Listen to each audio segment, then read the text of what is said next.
Benwell has never met her Uncle Marvin. That's because he never returned home from residential school. She keeps him and other family members in her heart, though, helping organize local walks for survivors and their families.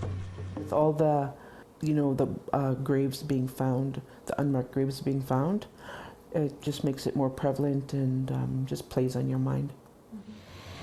Fort Smith, Northwest Territories, population 1,600, mostly Dene, Cree, and Métis.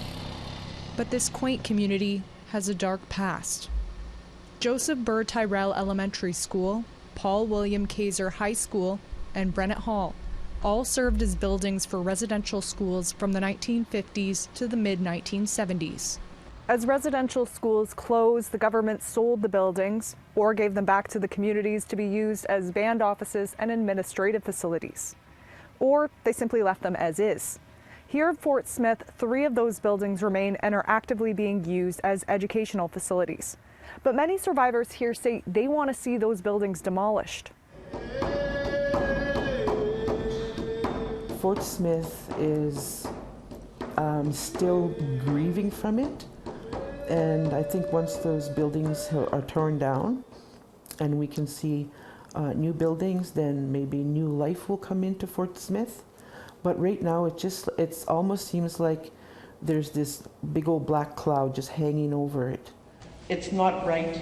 It's not okay to have those residential schools still standing and still being used. This past National Day for Truth and Reconciliation, Benwell stood with other residential school survivors and wellness workers like Brenda Shalafu.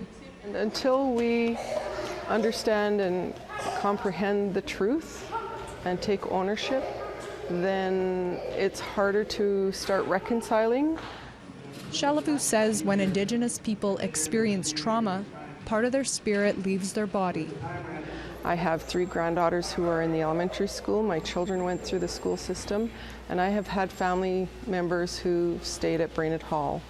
And so I know it's in the works, and it's been mentioned in the Legislative Assembly already, but we need to have ceremony as Indigenous people to call our spirits back, and to have family members who have passed on, to have the younger generation call their spirits back so that we can finally rest.